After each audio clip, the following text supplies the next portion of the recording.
I think it's time. Yeah, it's time. Yeah. So welcome everyone. This is the Lake Working Group meeting at IETF 122. My name is Malisha Vucinic and my co-chair is Renzo Navas, first timer as a chair, so nice to be here. Welcome, Renzo, and welcome officially, Renzo. Thank you. So please note well that this is an IETF meeting. You must have seen this during the day today and yesterday. Everything that you say or contribute to discussion is considered as a contribution to the IETF standards process. If you are aware of any patents or patent applications, please, you are requested to disclose this or not participate in the discussion. Note really well that this meeting is intended for professional collaborations, so please behave and be respectful of each other. If you have any concerns with respect to other participants, you can raise this with the chairs. A reminder to sign in to the on-site tool, Mitek on-sign tool, which logs the presence, and to use this tool to join the mic queue so that we can manage the queues easier for being remote. Remote participants, I guess everyone will be using headsets or headsets for when speaking, and that should be all good. So here are a couple of resources for IETF 122, the agenda link, the link for Miteco presentation, and the minutes. We already have 3 note takers, so I thank you very much. I thank very much Marco, Christian, and Richard for accepting to take the notes today.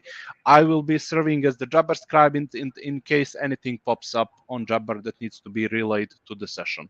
In this case, please relay your comment on chat with Mike, so that I can relate to the live session.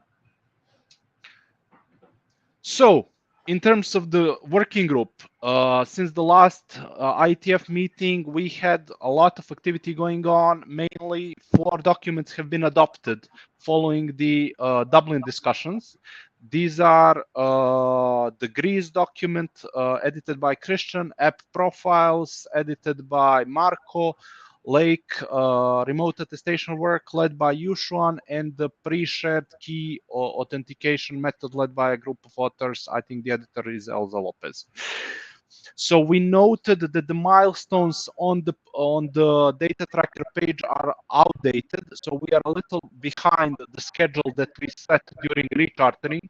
So as chairs, we will take an action item to update the milestones with appropriate dates for the existing milestones, I mean, and to have this aligned and to have a good visibility of the working group page externally as well as internally for the participants of the working group. So that said, we have one milestone, one document in the charter that has not been submitted, that we have not worked on, so we will likely go ahead and remove that milestone from the milestone page.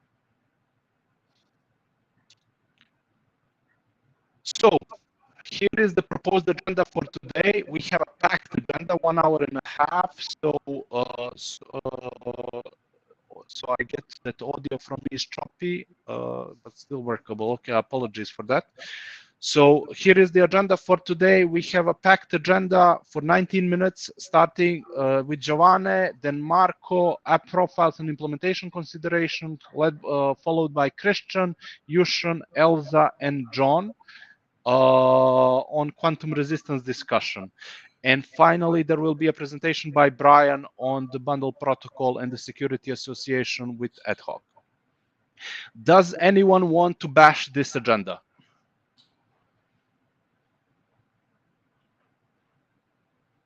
I hear none, so I propose we go ahead with this agenda, and I therefore pass the control over the slides to Giovanni, and the presentation on lightweight authorization. So Giovanni, you have 10 minutes. Thank you. Hello, everyone. This is Giovanni from IRIA, and I will talk about lightweight authorization using ad hoc. So first, some editorial updates. So making more clear about the selected cipher suite item in the draft, improving some typos, acknowledging some funding that we have received while working on this draft from European Union project, and moving section to the appendix, which is we discussed it and we consider it should not be in the core document.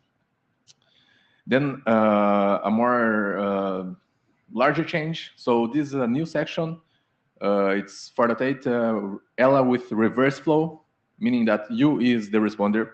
So this was initiated in issue 21 as a discussion if this inversion should be needed, and we think that yes, because it allows different heterogeneous protocols in the IoT to decide if it makes sense to use one flow or the another.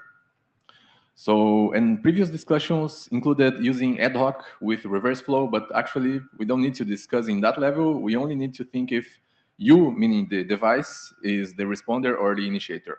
That's all we need to discuss. And then the reverse flow can be implemented in either way. So the new section is simply that use as responder. And we describe it as a diff, so only the set of changes to the main protocol. Here's a picture to help visualize what was changed. So first, on the left, you see the default flow.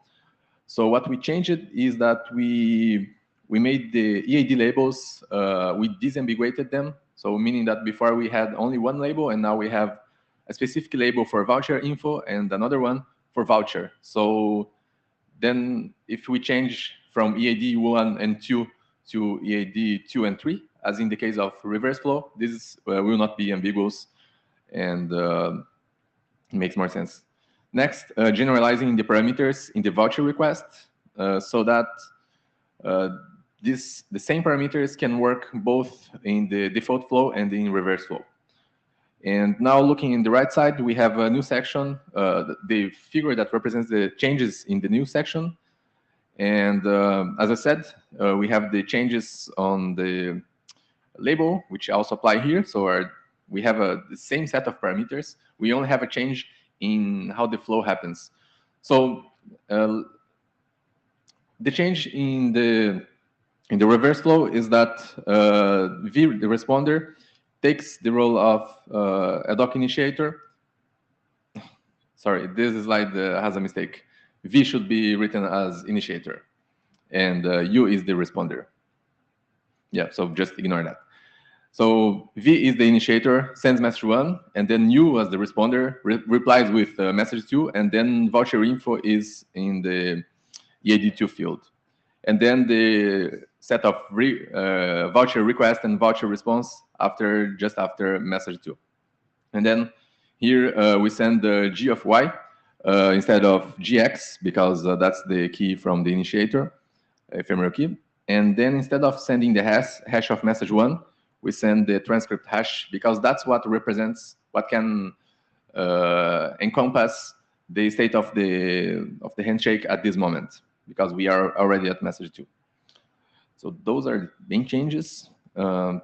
Then on the hackathon, we actually had a discussion that this was missing the message 1, which is used for the stateless operation. That is in the default flow, we support stateless operation in that V can simply forget that it received message 1, and only after receiving a successful voucher response, reinitialize the ad hoc state machine, and then therefore be stateless. But this doesn't work in the reverse flow. However, we still need to support this parameter somehow. So this is not, I don't think this is super elegant actually, to have the option of message 1 in both cases, but I cannot see a better way right now to send this. So we can even discuss this if needed. But that's the current state. And then some configuration. And this is about the parameters in voucher request. So we just make them generic. So GU will represent GX or GY. and the hash of handshake is hash of message 1 or transcript hash 2 and message 1. And then some considerations on interoperability. So from the point of view of you, it's a constrained device. So I think it makes sense that it will only need to support one of the flows. On the other hand, V probably should support both. I asked for input, but I think it should support both. And from W, it's agnostic, nothing changes. On the security part, on the reverse flow, so U has to share its identity first. So that's a trade-off that has to be done, but depending on the use case. And but voucher info is confidential, and voucher is also authenticated, whereas in the default flow, voucher info is sent in the clear, and voucher is simply confidentiality protected. There was a discussion about transcript hash 2 being internal state to ad hoc, but since this is all public information with hash of message 1 and the public key GUI, this should be fine. We have some open issues about change the topic now. So about the use of opaque info in the voucher and in the error message. So I opened 2 issues last year to discuss this, and I made some proposals. We didn't really discuss them further. I did not hear inputs, and thinking of this right now, I think honestly we can leave it like this. We do not change and do not make it more specific. So if we leave it like this, I think it's fine, because when W is the manufacturer, so it's okay to be application specific, because the manufacturer will just know what fields to process. And if not, it will not lead to any interoperability issue. It will merely not allow an optimization. Finally, some open issues. So outs with you as responder, it's being addressed with the new section. There is an open issue about identity protection service. It's installed. I invite the authors to discuss, or maybe we can close it. There was an open issue on the privacy of the hints. We don't have hints anymore, so it's closed.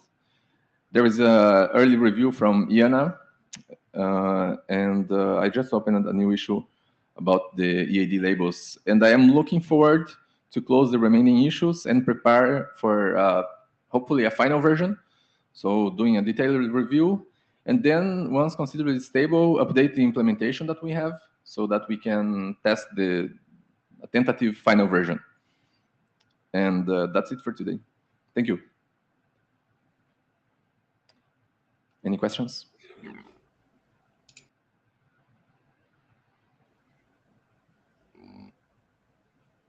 No questions. So I propose we go to the next item. It's Marco. And Marco, you have 2 in a row, so 10 and 10, but yes. Thank you, Giovanni. It's gonna share the slides.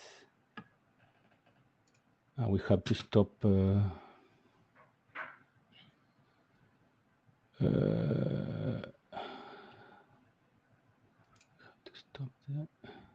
Thank you. Thank you. Hi, everyone. This is Marco. This is an update on the app profiles document, only in version 1 for now. It's relatively recent. As a recap, this document considers the need for 2 ad hoc peers to agree on a number of things, parameters and their value to make the ad hoc session actually executable and workable successfully. Some things have to be agreed in advance, something can be exchanged in band during the protocol, even negotiated if you think of the cipher suites.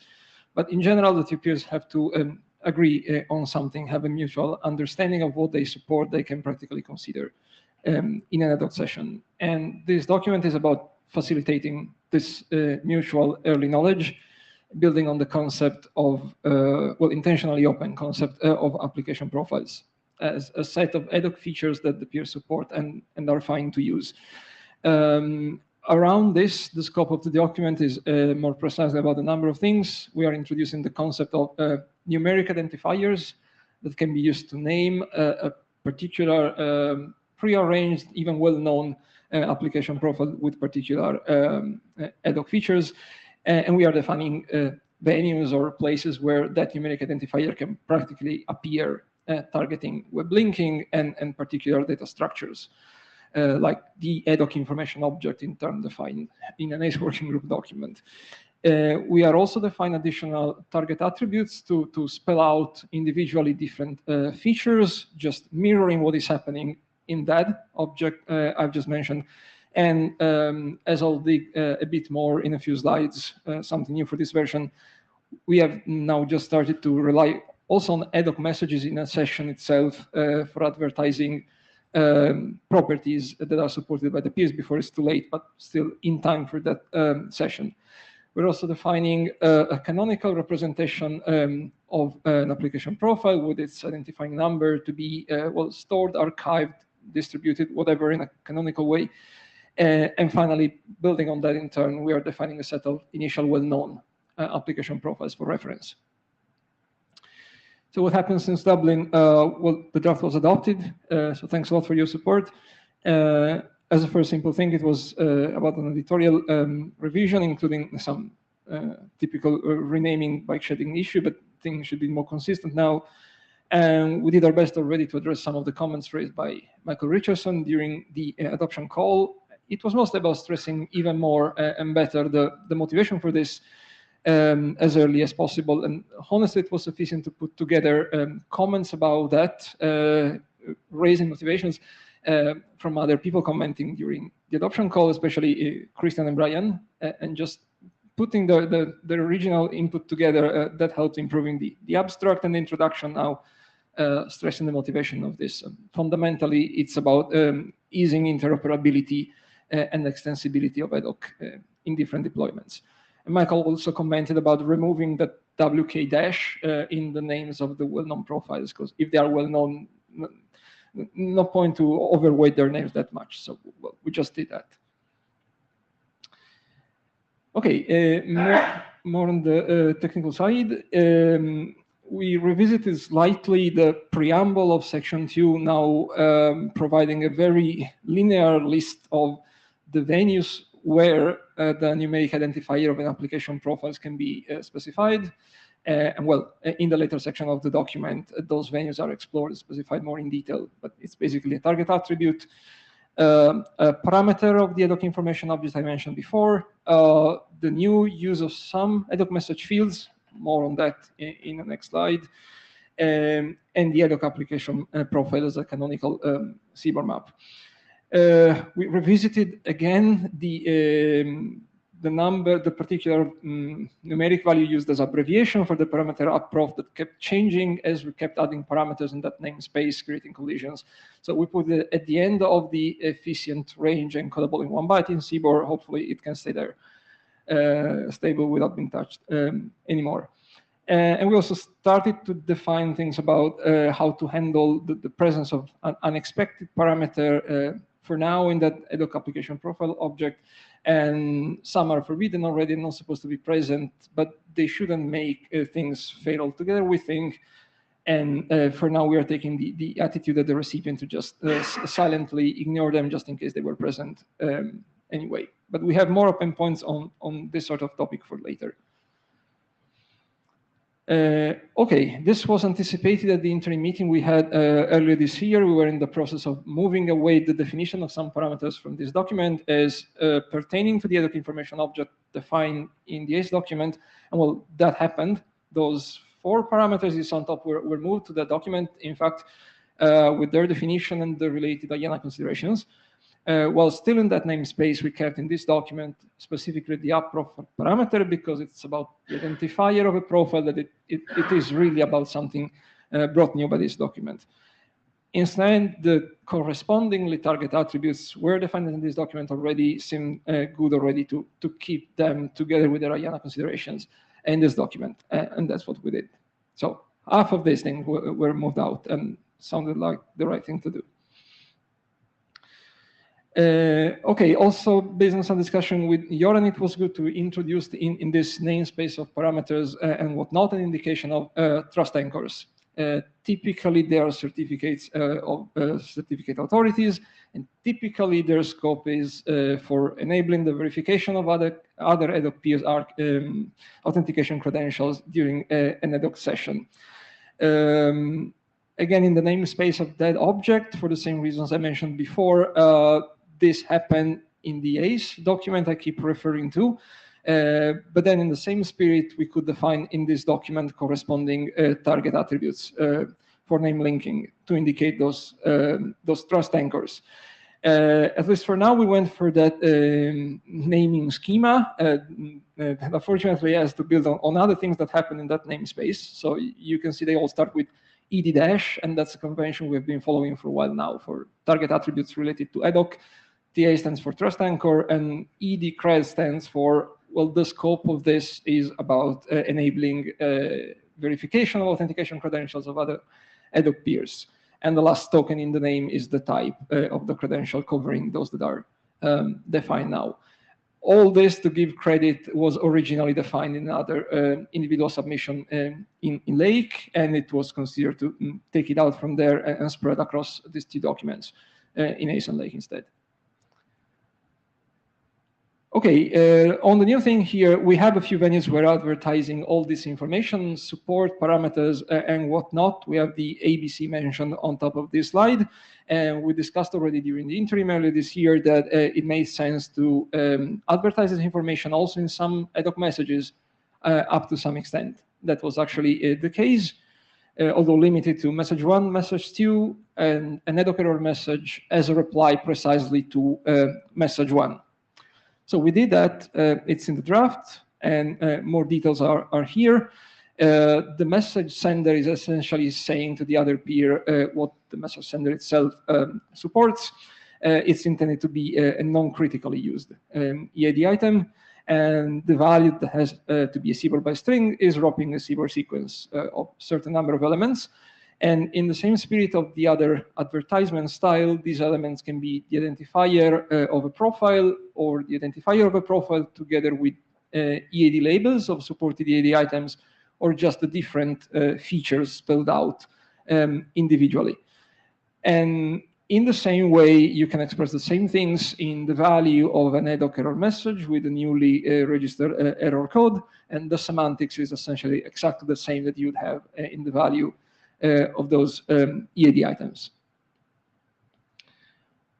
Open points on tolerance or on misplaced non-valid information. This is not in the draft yet, but it would make sense to continue in this direction considering something done already in this sense. There are a number of things that right now are forbidden as expressed from the point of view of the producer. So you're not supposed to use for this scope EAD items in message 3 and 4, for example. You're not supposed to repeat those EAD items and so on. That's already clear from the producer point of view.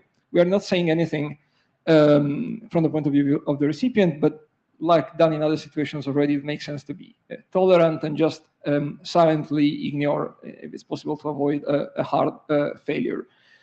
And another open point where I hope that for a certain response actually is the canonical representation that we have right now of an application profile as a single data item is a CBOR map.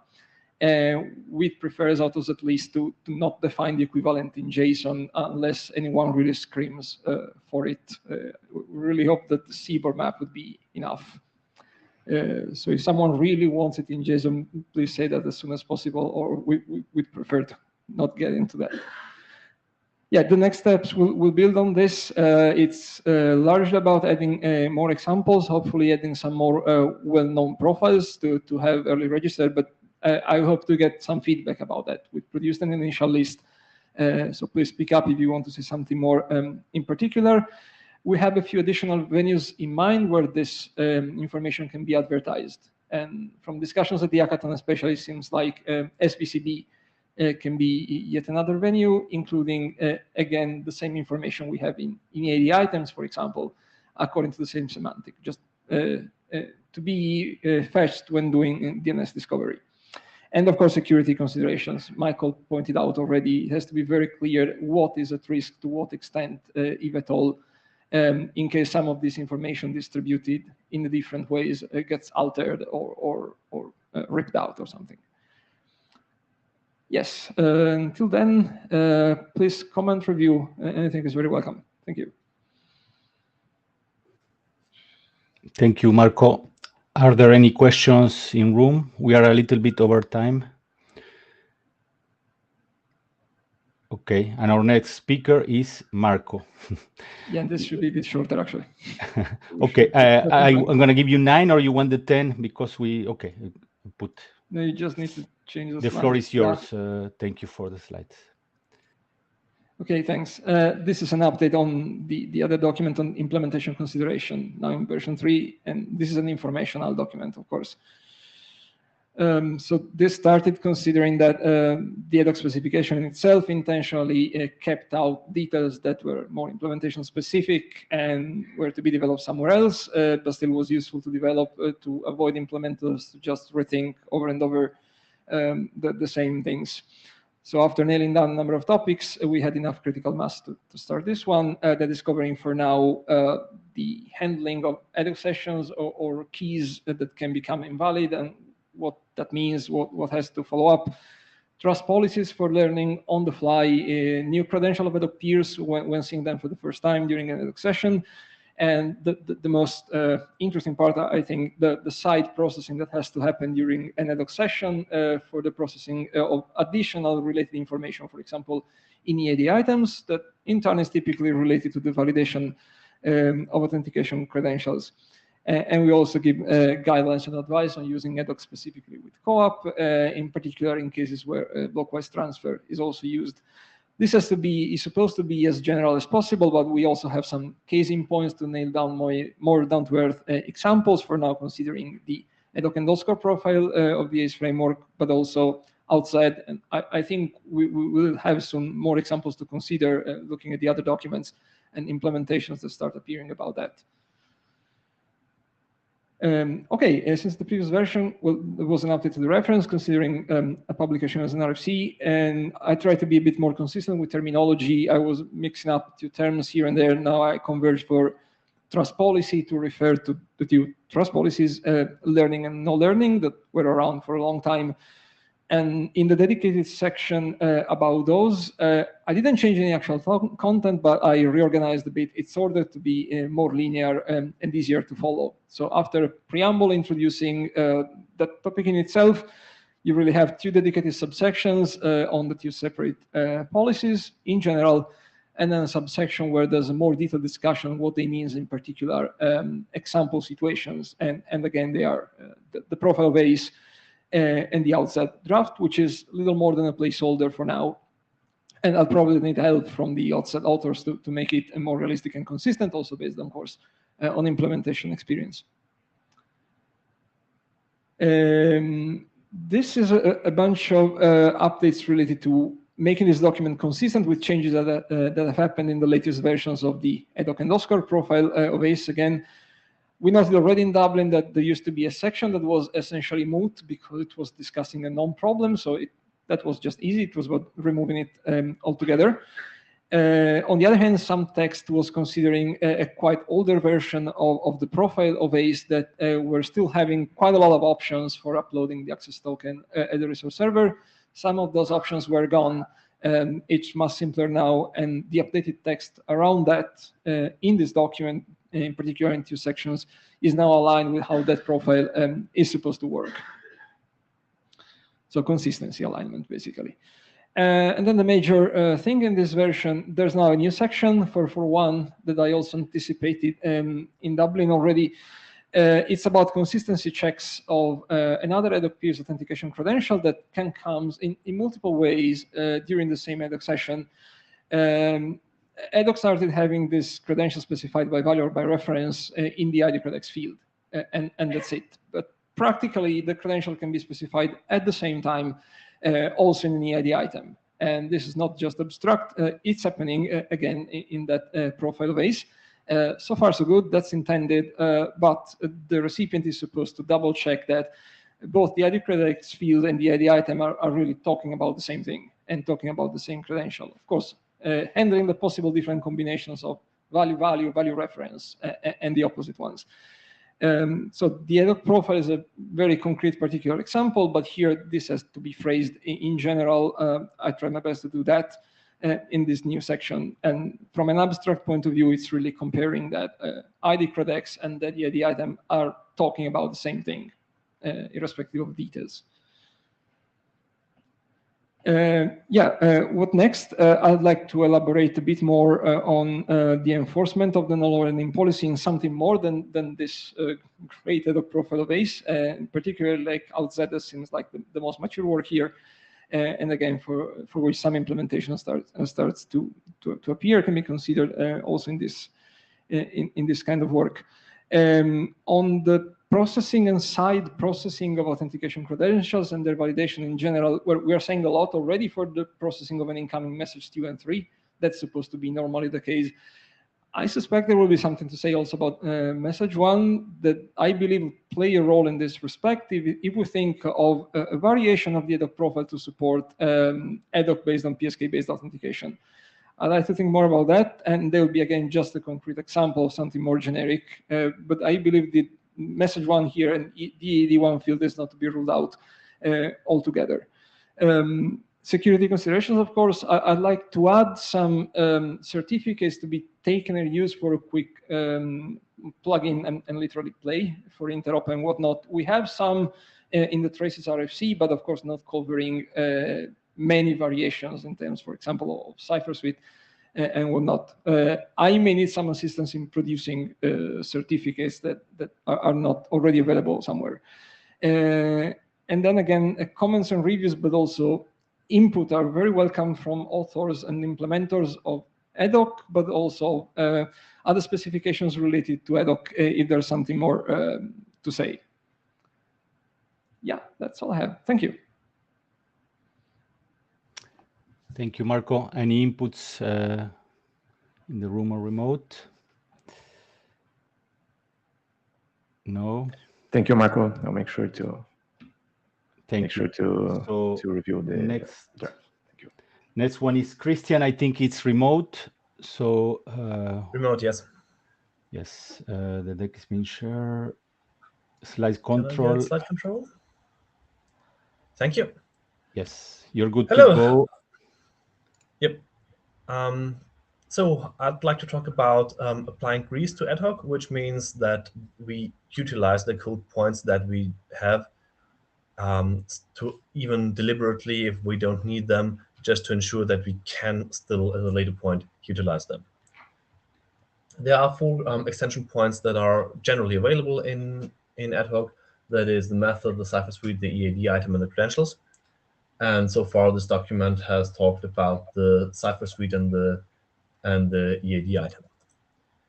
The big question, and the method is something that we can't really grease because using a method that the peer doesn't support will just fail the protocol.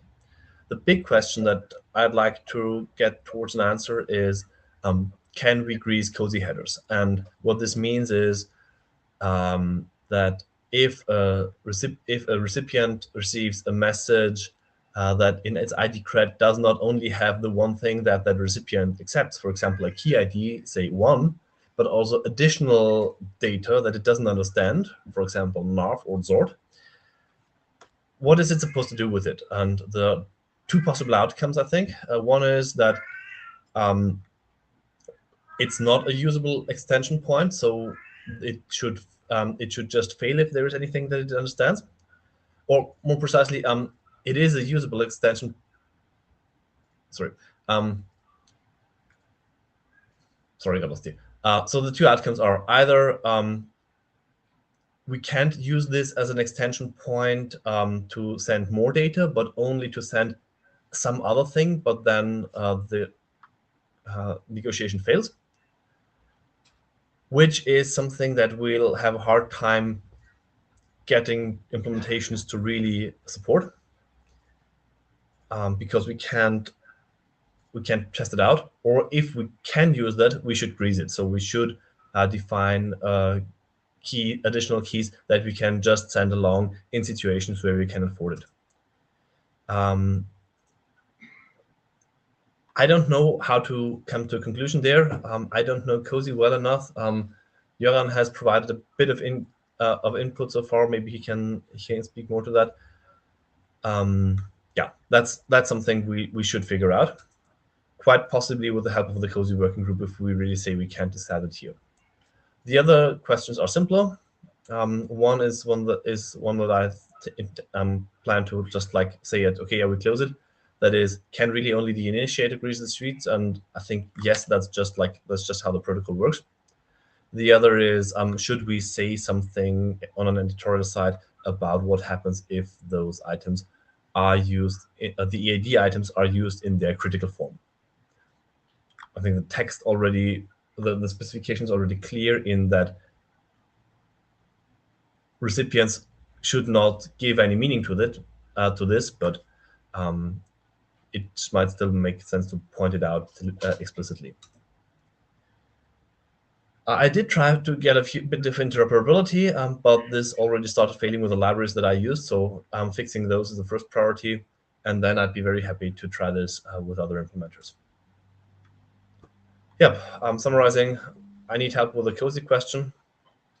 And for the interop, the only remaining question apart from like doing it is, if this takes more time, where should we hold it? Like, can we do a working group last call if everything else is done already until we have and then wait for interop events to have happened, or do we hold it earlier or later?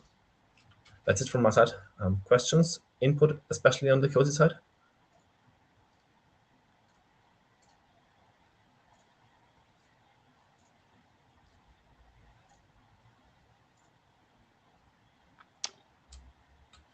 No questions. Okay, Christian. If you need input, so as you say, you will send to the mailing list of Cozy, and yeah, of course. I'll ask Cozy then, yes. Okay. I think my camera, you cannot see my video, it's broken, but okay. So I propose we move to the next item. Thank you, Christian. Yushuan, you will have 10 minutes. Let's stop the timer. Thank you, Malisha. Too many buttons to click. Okay, great. And the clicker. Great. So hi, this is Yushuan, and it's going to be the update of draft remote attestation over ad hoc.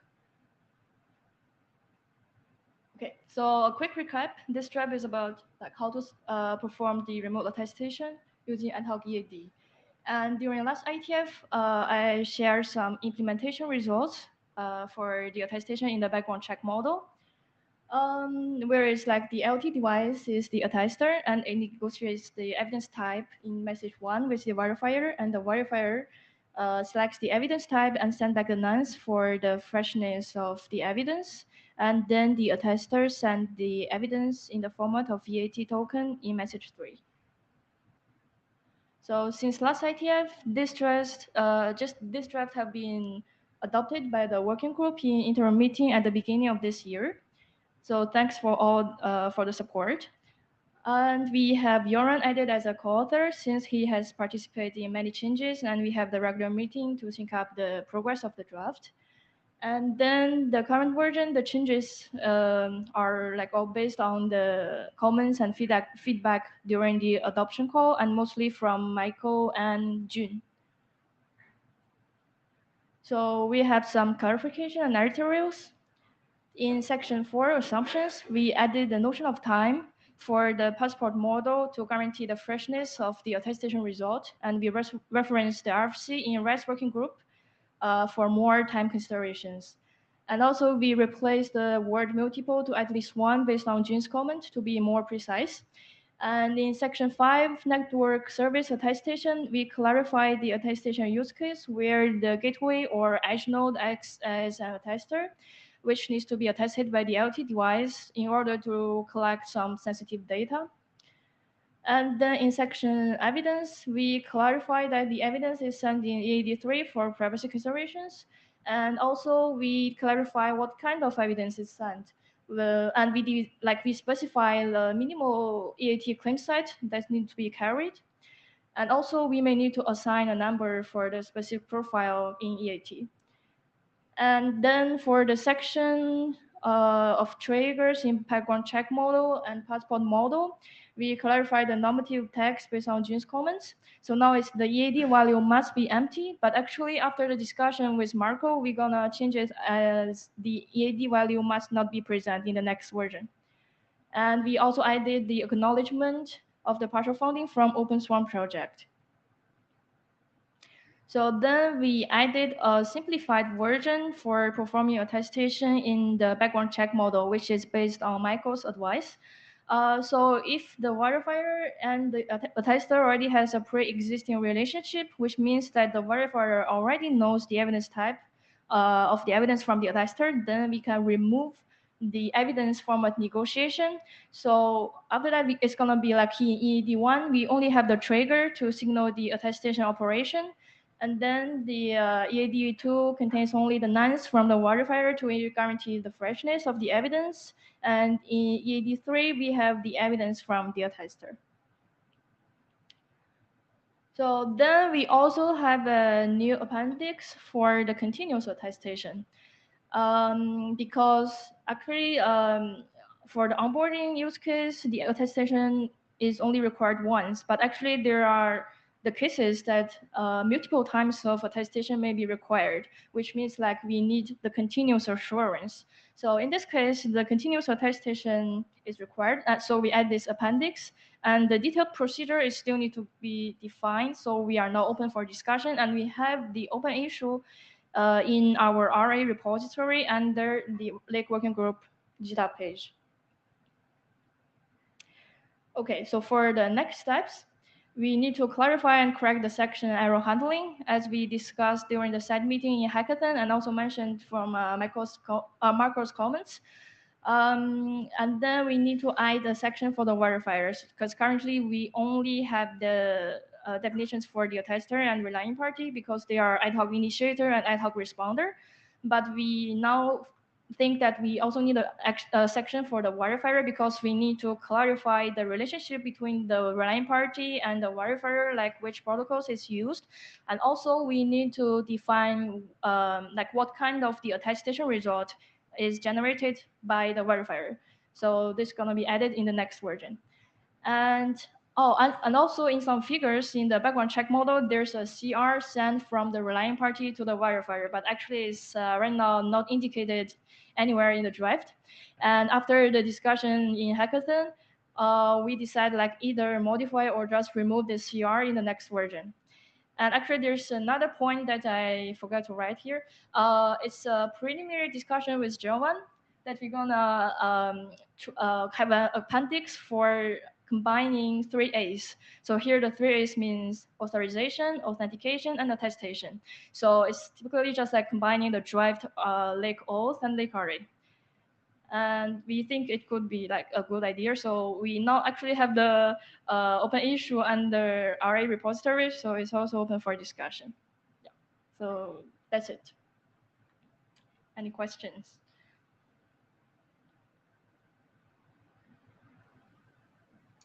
Yeah. Malisha? Yes, so just a comment on the topic of continuous attestation that you raised. Joran sent an email to the mailing list regarding the use of EAD items as REST with the REST interface, and I guess this is very relevant to your draft as well. So I would encourage the working group to look at that email thread and provide feedback on it. Okay, thank you.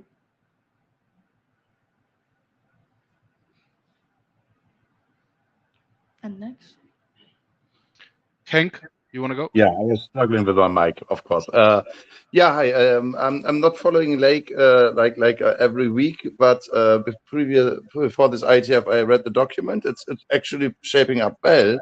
I looked also at the diff, and I can actually commit to a review pass. I found the GitHub repository, and I will file issues and corresponding PRs and we'll try to help a little bit with the alignment with 9334. Okay, thank you. Thank you, Henk. That is much appreciated. Yeah.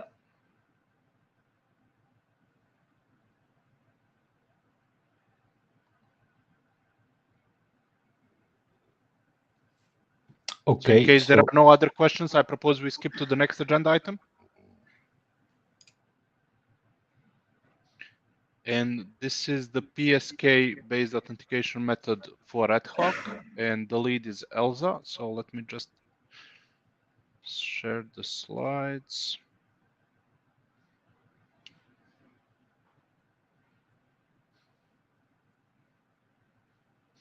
You should have the control over the slides in room. Elsa, you have 10 minutes. Thank you. Okay. Hello everyone, my name is Elsa and I will be presenting the ad hoc with pre-shared key authentication.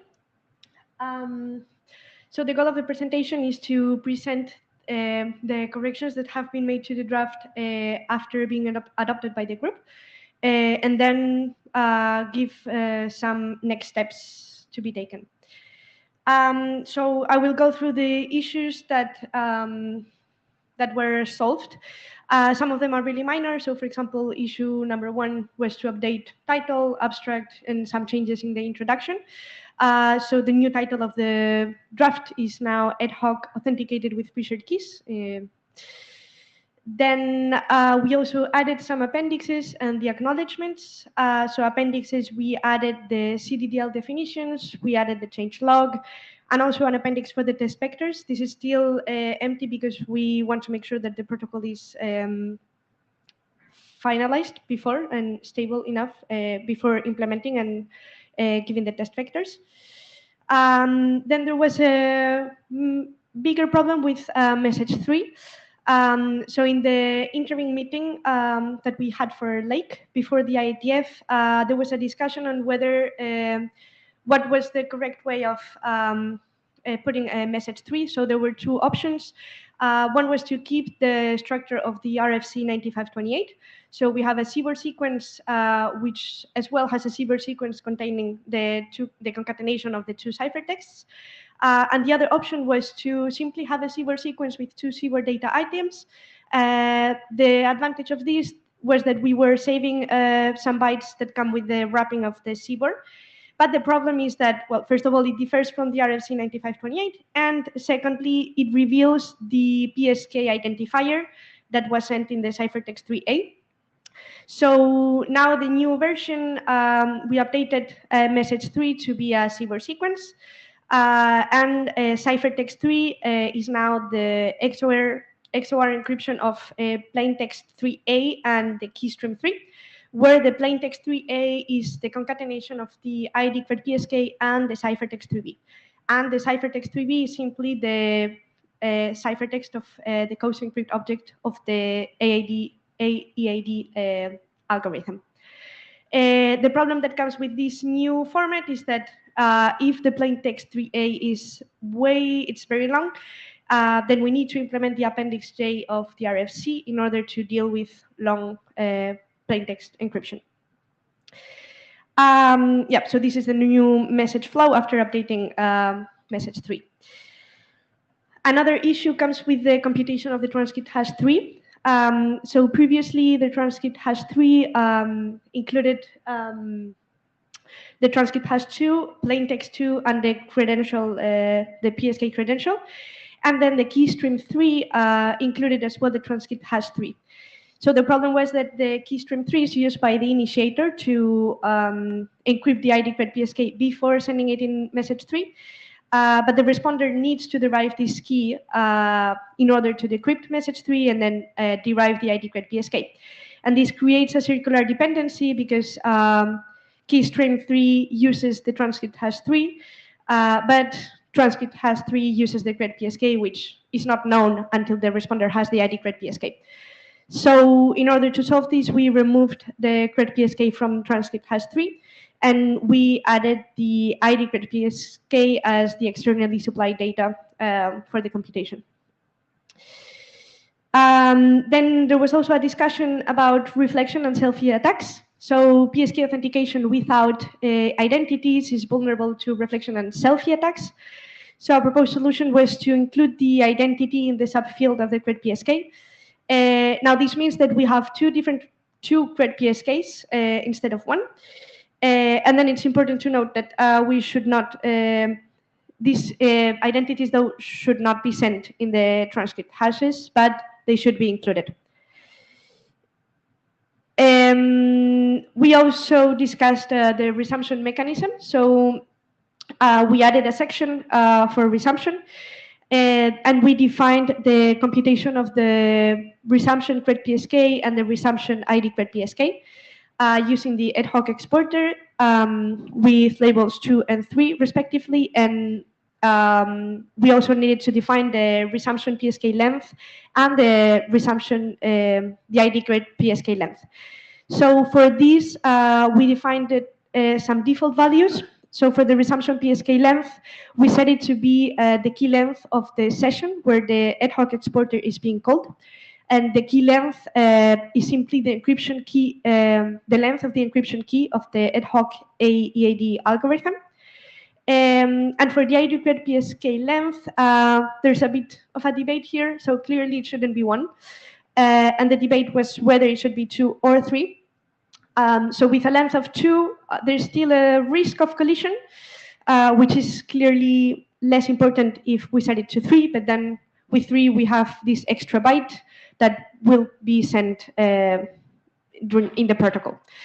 So it's the balance between less collision and less bytes being sent.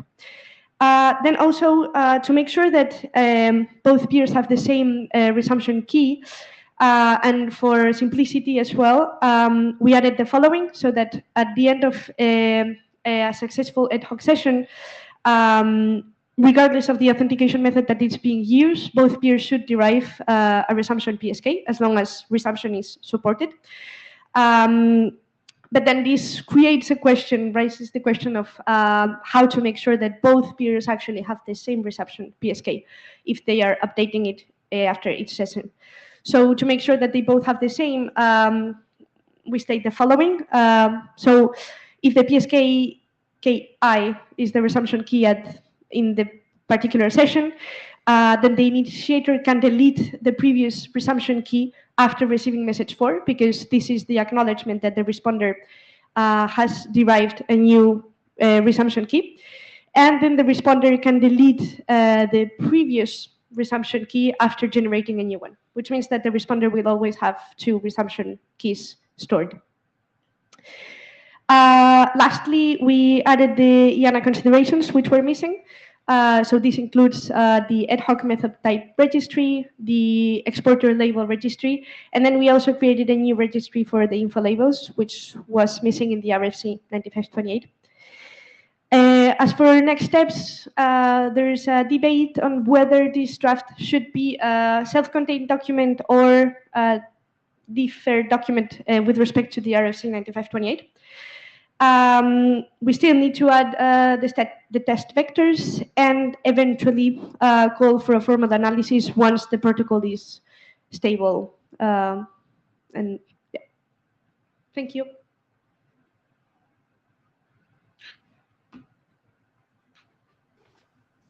So just Thank you. yes. So we have Tom in the queue. Hello, Tom Wiggers. I work at Big Shield. I also just came from the TLS meeting where we had a big discussion on how to integrate pre-shared keys with TLS.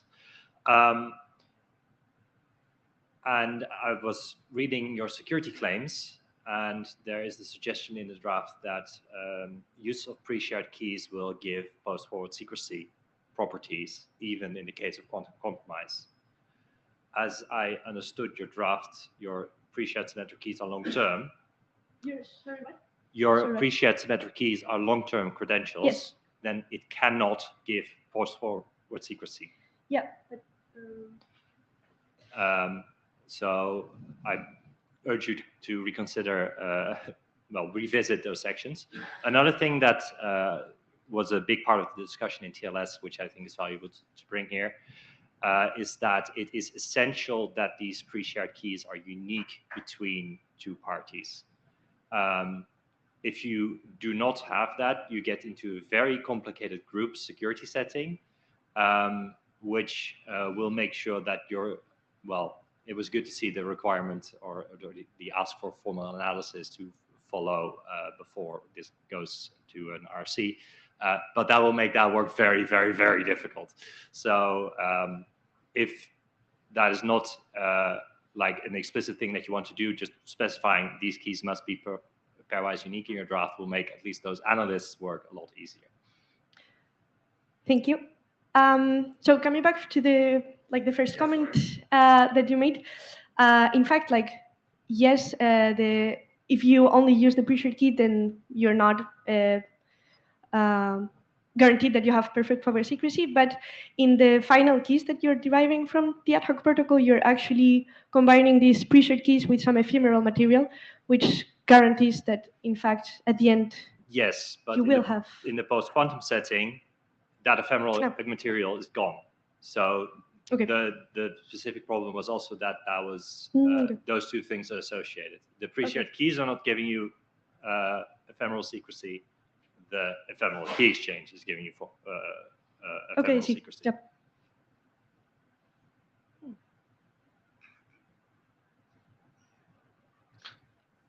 Thank you, Tom. Do we have any other questions for Elsa? Okay, Elsa, so I urge you to respond to this comment in the next revision of the draft. And as I understand, you guys still do not believe you're ready for the formal analysis call at this point, right? No, I think we need to do some iteration before that. All right. So then we wait for your ping in order to launch the formal analysis on this draft. Thank you.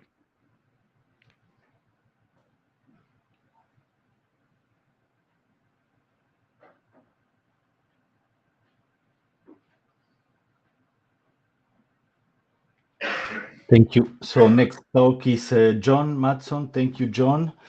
You have 20 minutes. However, I think you will like, or we would like to have a discussion on this topic. So some of these 20 minutes should be allocated for discussion, hopefully. Yeah, I will go through quickly. You can read the slides offline if you. And we have three minutes of buffer, so okay, we are good to go. So the floor is yours. Thank you. Good. So this is a discussion how to add quantum resistance to ad hoc. So if a quantum computer is built, it can break all public key crypto. It will not affect symmetric crypto very much, practically maybe not at all.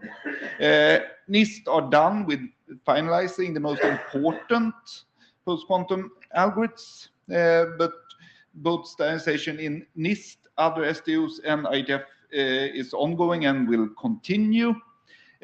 When you need to migrate depends on how long your protection time is and the value of the target. Global recommendations are basically migrate as soon as possible, with possible not defined, prioritize system by 2030, all systems by 2035. This is general what most governments are saying. See, here's just some statements why symmetric keys are not really affected. Basically, you can sum it up with you need qubits covering the surface area of the moon running for 1 billion years. It will not happen. Here is just the security levels that NIST have defined. Now, instead of bit security, you have 5 security levels, all based on symmetric crypto.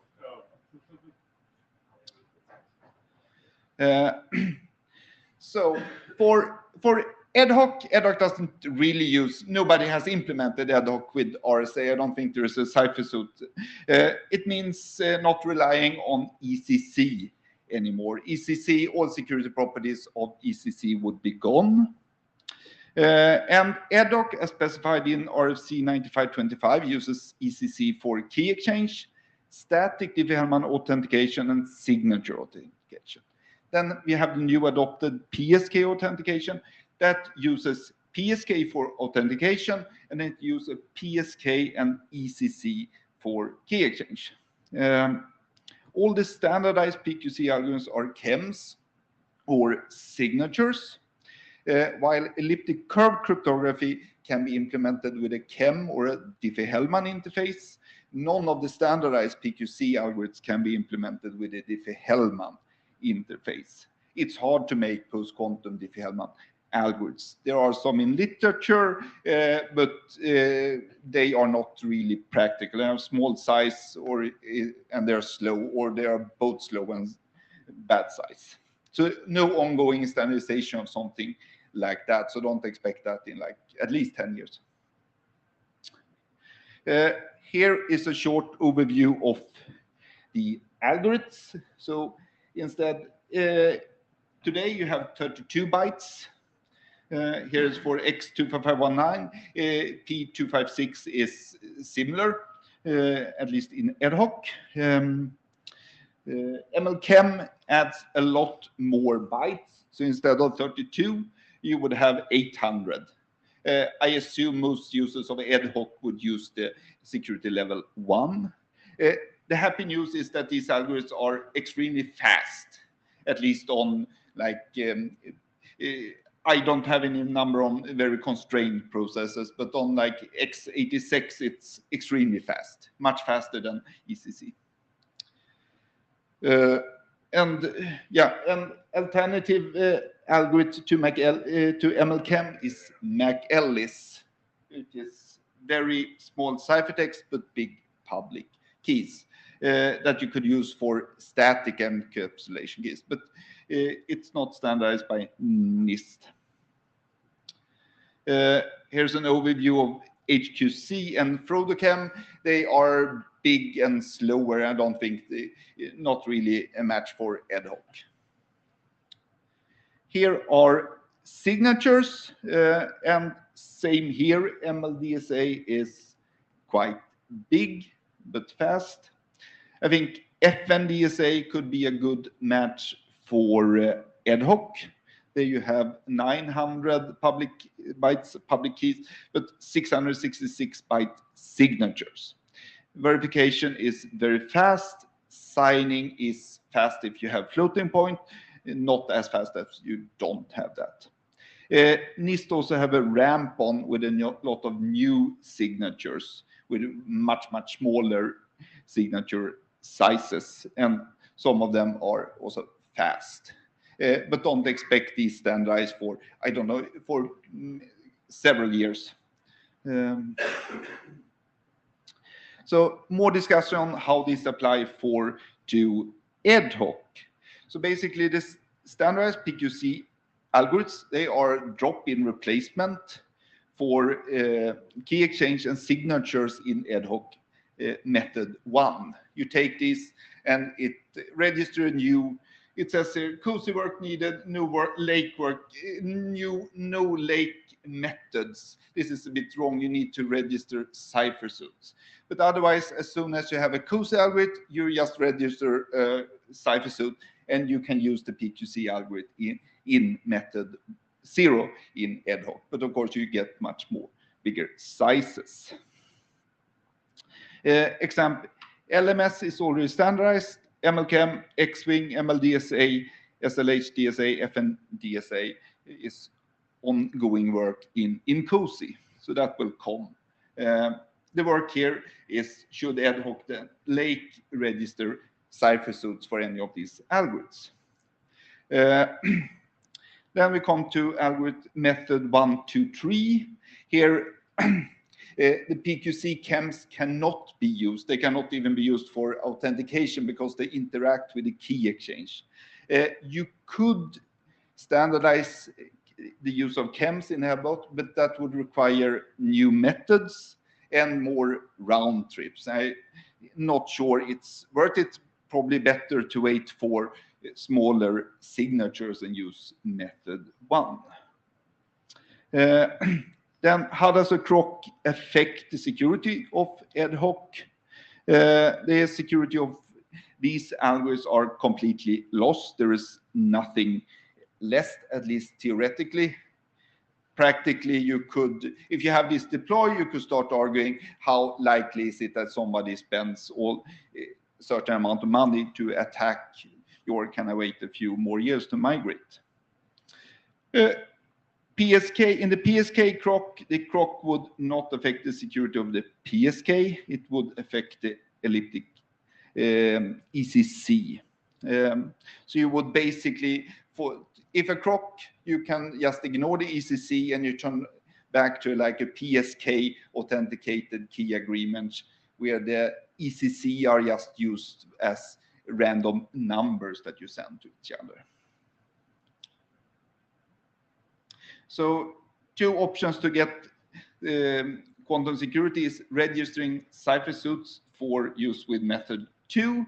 That seems like a good idea, probably long term. Option 2 is a new chem method. I don't believe that would be worth it.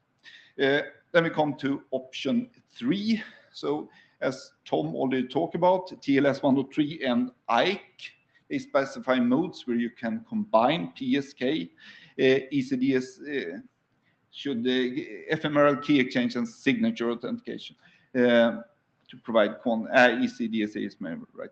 Yeah. These are the RFCs in IKE and TLS. There was a lot of discussion in TLS. I did not follow that today. That probably has a lot of information about this. You can do this also very easy in ad hoc. You basically combine the current modes with the PSK mode, and then you get some level of quantum resistance, but you don't get all the security properties if somebody builds a crock, similar to this IKE and TLS. So you could consider adding that for mutual authentication with PSK. You could also consider modes where you have a PSK only authentication on one part and then the asymmetric authentication on the other part, PSK and asymmetric. And here basically what such a mode could look like, you add a PSK identifier from the PSK mode just here, and you put the ordinary message 3 in here. You could also consider other modes where you, if you know where the PSK is based on this identity here, you wouldn't even need to send the identity. You could just use the PSK directly in the key derivation.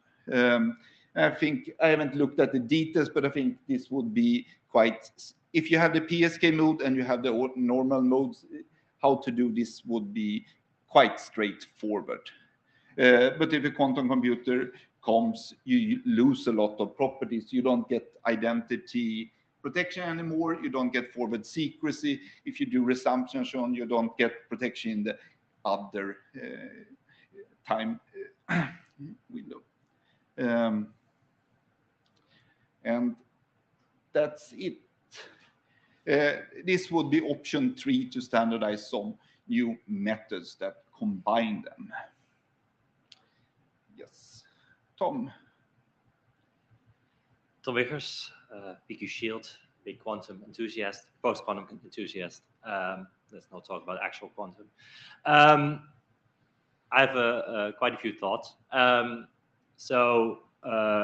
Coming back to the group PSK thing again, in TLS, we had a lot of discussion, and I think it's very important to basically, I mean, I was one of the people who was on the formal analysis triage panel for RC 8773, and all of the, to put it very bluntly and doing a little bit of injustice to what's actually in the draft, but most of the quantum security claims are not valid in the group setting. Yeah, I dislike the group setting. I dislike the group setting in TLS. I dislike it here. I mostly added it because it was discussed in TLS.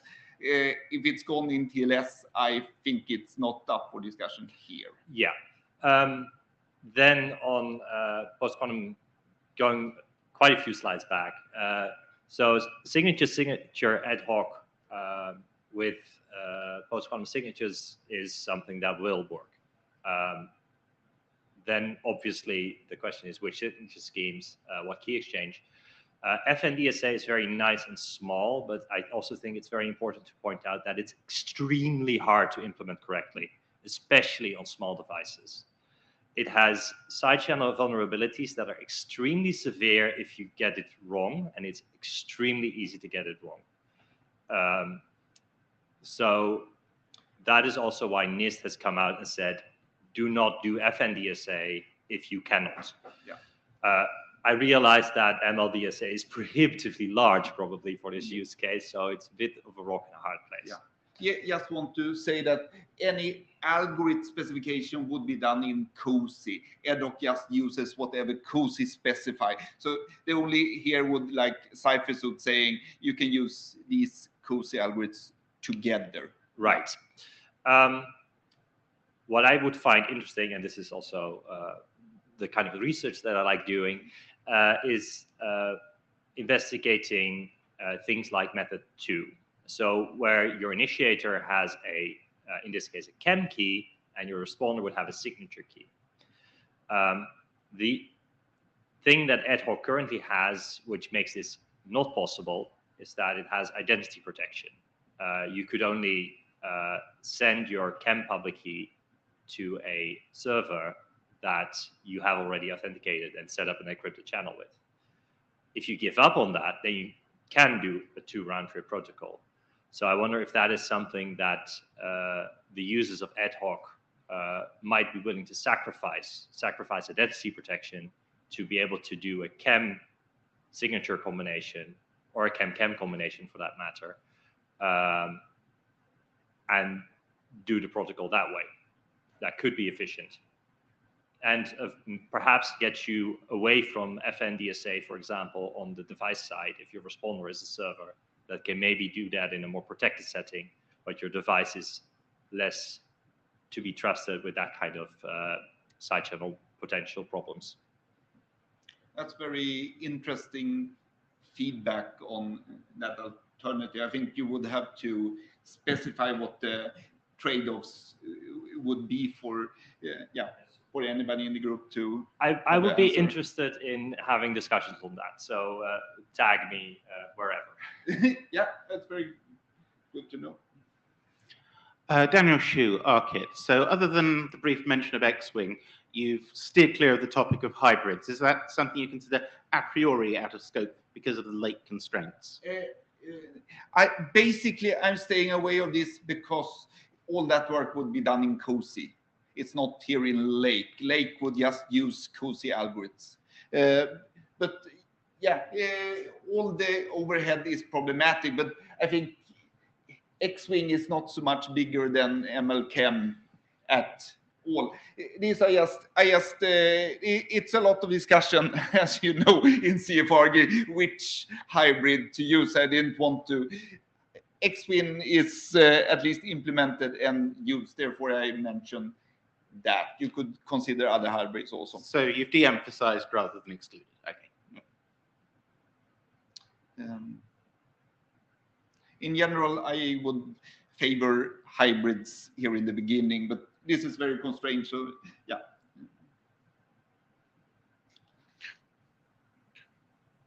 Do we have any other questions on this? So perhaps I can open the floor for discussion on what do we do with the post-quantum resistance of ad hoc. This is, as a recap, we currently do not have in our charter an item on post-quantum resistant ad hoc. We do have an item on pre-shared key-based authentication, which we could use for some of this work, I suppose. But I'm wondering, what do the participants feel about progressing with this work, and what would be the best way ahead? One suggestion could be to continue discussing when waiting on the algorithms to be standardized in COSI. Depends, of course, how urgent people think this is. If Lake should work in parallel with COSI, or if we just wait until COSI have standardized the algorithms and then we figure out how to use the COSI PQC algorithms. Okay. So keep discussing and then decide later on how do we want to tackle this issue. But for the moment, no action item on creating a draft or coming up with a draft on these aspects. No. Okay, Tom? Yeah, I just wanted to briefly interject that any protocol design work, especially if you want to keep up sort of the body of also the analysis and all of that follows that, will take time. Yes, and of course. Time is possibly not something that people have with deadlines in 2030 for some people. Yeah. I'm here as a tourist. I don't mean to tell this working group what it should and shouldn't do. I don't have any deployments of ad hoc. Those people are the people who should decide this agenda. I just want to sort of emphasize that this is not something, especially if you want to get into like slight protocol redesigns, trade-offs of properties, that could be a bigger discussion than something you fix at the last moment. Yeah, if we would like to do this would, I agree, this would take years, definitely. And I think like MLChem and at least FNDSA, MLDSA, they are ready. You know how they work and how big they are, so you can definitely start that work. But that would be a major undertaking. So major undertaking, meaning that we will need to recharter specifically for that. And we have Matthias in the queue. Yes. Hello, Matthias Kovac. I have a question for the IoT space. So we are dealing with IoT devices that are probably in the field for 10 years, 20 years. And I'm kind of lacking a bit the roadmap, like where to go, which combination of protocols to take. I mean, there are many working groups kind of having pieces, and I am a bit unsure what a good combination to fulfill a roadmap where you need a decision rather soon, because if you launch it in the next, I don't know, 5 years, they will stick around, and then the problem gets bigger and bigger. Yeah, I guess you don't need to change protocol typically for post-quantum. So typically you take the protocol you have today and you upgrade it to post-quantum. If you have devices, you should also think like about that you have in the field for a long time. You should think about firmware update. Yeah. Yeah, firmware update is a basic, but then it's what are the hardware requirements? Does it actually compute in the time that you need? Do you need special elements on it? So yeah, it's, I don't know if work like this, profiling it, or at least discussing the constraints and issues, if this is happening somewhere. Because I just see it's really having to follow all of the groups and gluing it together. You keep maybe is the yes. best group. All of this is happening in PQ UIP, and they have already a bunch of draft with like guidance for engineers and things like that, that if you haven't looked at yet, I highly recommend. But it might not be so IoT groups. That was Yeah, by the way, for the people online. Okay, thank you. Yes, wanted to add that, yeah, it's a lot of ongoing work, hard to follow up with everything. Maybe for IoT, I don't think we have a, maybe COSI will be right now the most centralized thing. But yeah, for the future as a working group, we have to ask ourselves, do we want also to streamline the process to have some post-quantum for ad hoc-like solutions? But yeah. Me, I will be for, but we will need to recharter. It's not we shouldn't do it lightweight decision. Okay. Thank you all for your thoughts on this. I propose we move forward with the last item on the agenda for today. This is Brian. So let me just share his slides. Okay, and so you're doing it? Okay, great. Yes, thank you, and hello. Hello, you can Brian. move on to the, yep, you can move on to the first. So we can pass you the slide control so you can move, so you can Okay. move the slides. Yep.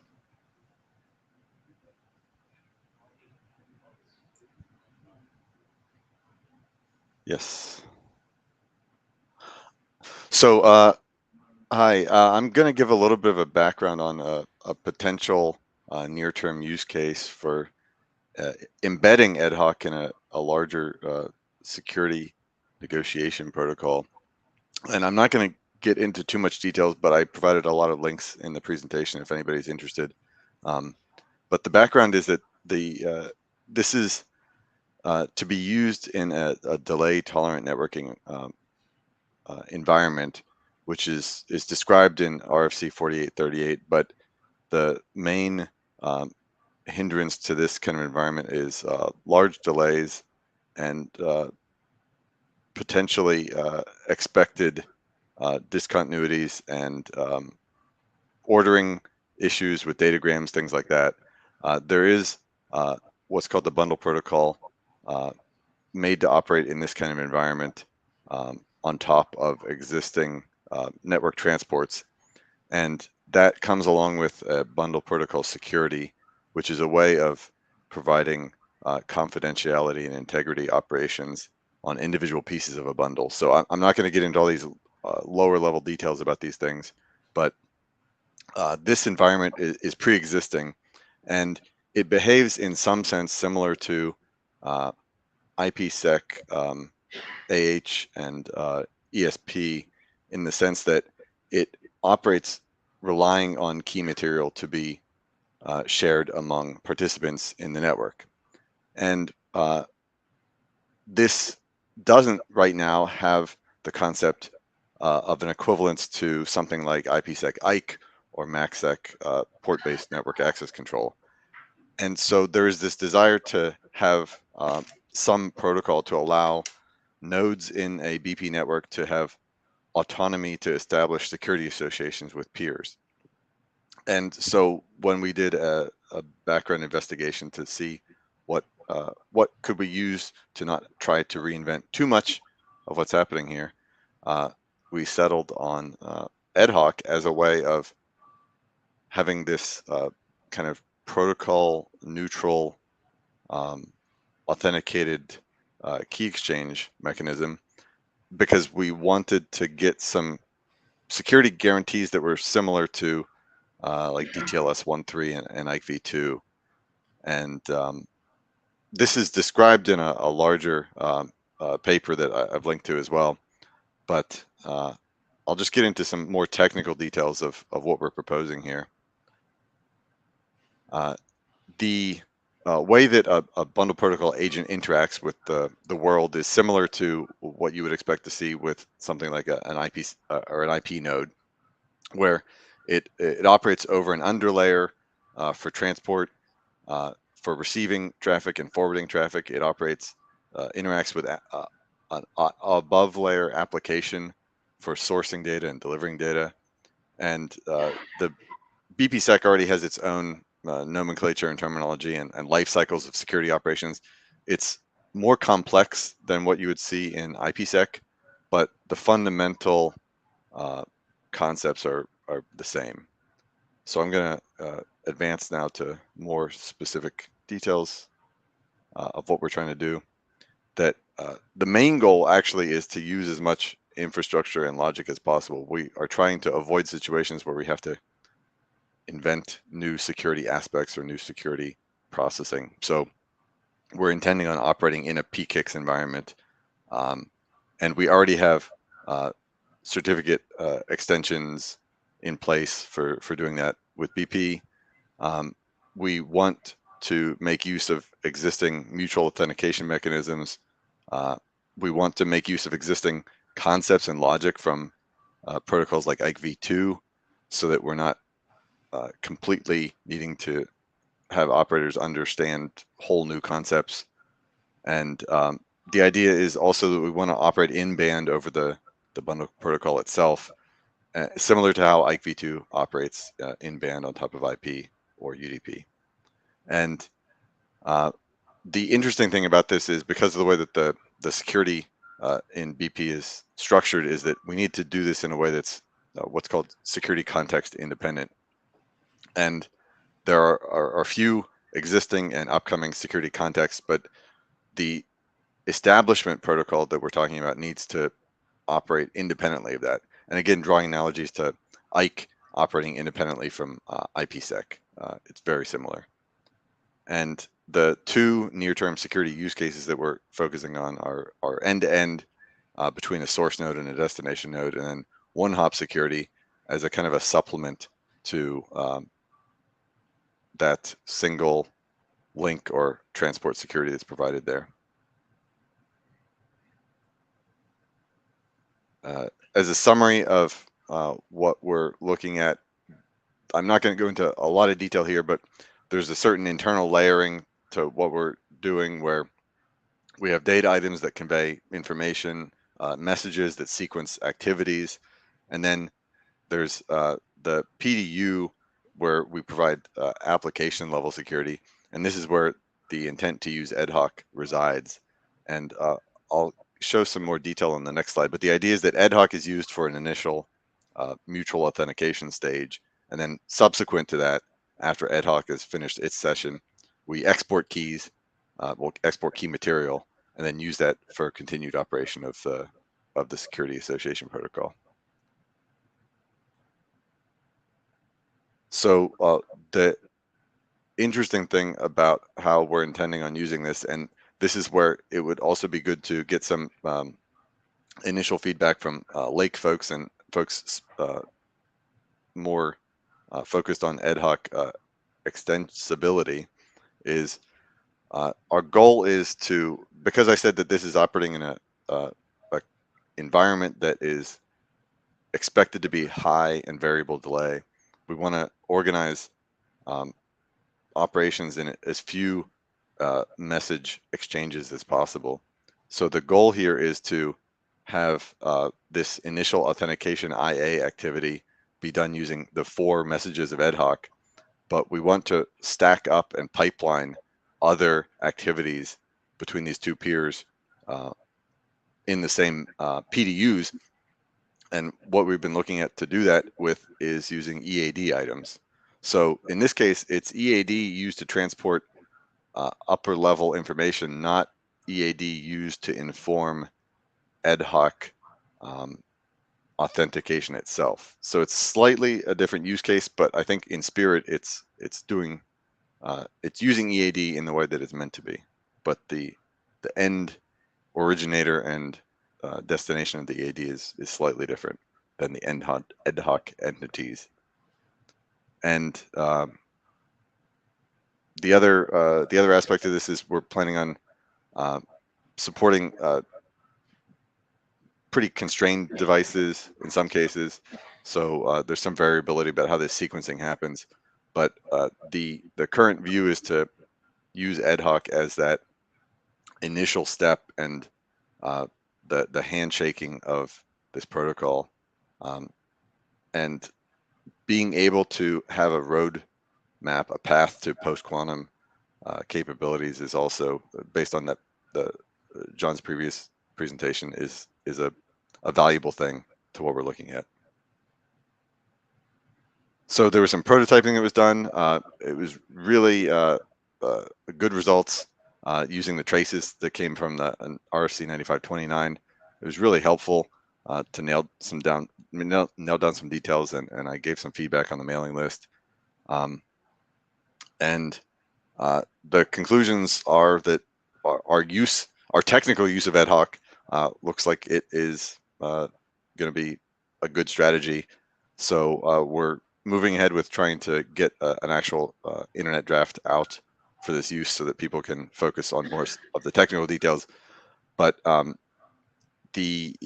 getting some feedback from folks in Lake when this comes out, I would be very happy to see, because this is a little bit of a different use case in technical terms than what I've seen elsewhere with ad hoc, but I think in spirit it falls in line.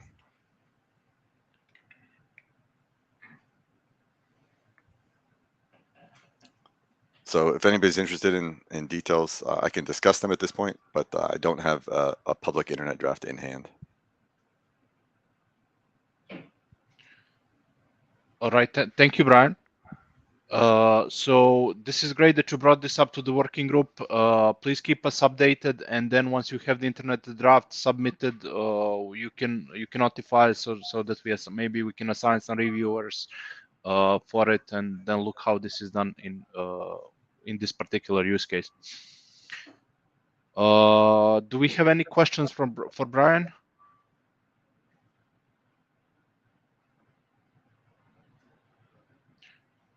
I hear none, and we are 12:30 Central European time, meaning on top of the 19 minutes. So this only leaves us with any other business on the agenda. Is there any other business in the room? There is. I see Tero coming. Tero Kivinen, I have actually one item. Yes. Forgot to put it. So in IEEE, we have been working on this, adding ad hoc to 15.9, and we now have a draft ready for the, the letter ballot. And if there's anybody here who would be willing to or wants to review that document, send me an email, kivinen@ikifi, and then I will actually try to get you access to that draft. It's a very long draft. I think it's 6 pages plus 15 pages of boilerplate, but so if you are interested, send me an email.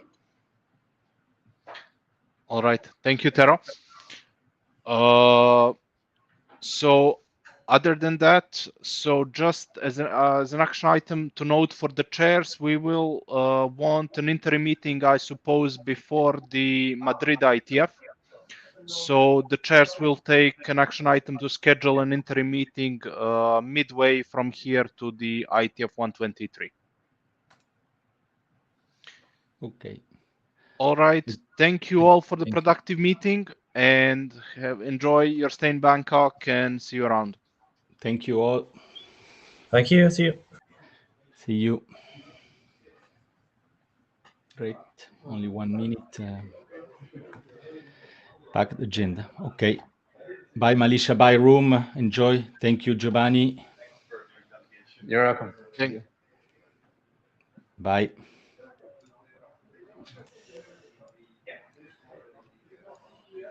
Bye. You actually,